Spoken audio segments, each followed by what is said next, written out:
Selamat siang Tribuners, kembali lagi bersama saya Amin, wartawan Tribun Sumsel.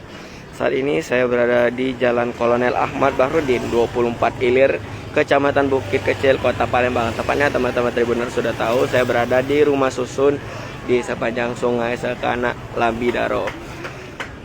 Hari ini tengah terjadi perbaikan drainase sekaligus pemasangan pagar pembatas di depan kios-kios rumah susun Sungai Sekana, Lambidaro. Setelah pembongkaran bangunan liar 22 Februari 2022 lalu,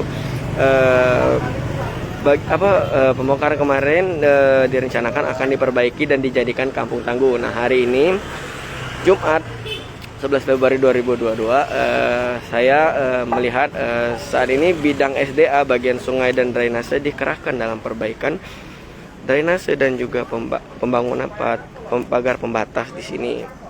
Saya juga sudah bertanya tadi kepada bagian pengawas, yaitu Bang Lazuardi, yang menurutnya pagar pembatas ini dibuat agar mobil maupun motor tidak masuk ke drainase ini. Nah, bisa teman-teman Tribuners lihat, drainasenya memang cukup dalam, dikhawatirkan akan memakan korban. Karena itu ini kan juga merupakan jalan umum. Nah, awalnya bapak-bapak dari bidang SDA Sungai dan Drainase ini hanya membangun kastin atau pembatas jalan ini. Nah, pembatas jalan karena memang ditakutkan saat berbelok mobil dan motor itu akan masuk ke dalam drainase yang cukup dalam ini. Nah, seterusnya memang diinstruksikan untuk membangun pagar dan juga bangun pagar ini dan juga ini pembersihan drainasenya supaya menghindari terjadinya korban atau terjadi hal yang tidak diinginkan saat mobil maupun motor lalu lalang di sini.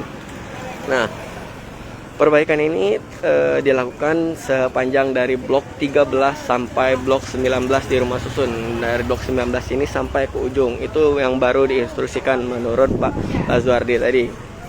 Dan perbaikan ini sudah dimulai sejak tanggal 6 Februari kemarin itu sampai dan untuk waktu pekerjaan ini tidak tentu sampai selesai semua dipagar, baru mungkin akan dipagar di tempat lain juga itu. Jangan lupa subscribe, share, komen, dan like ya.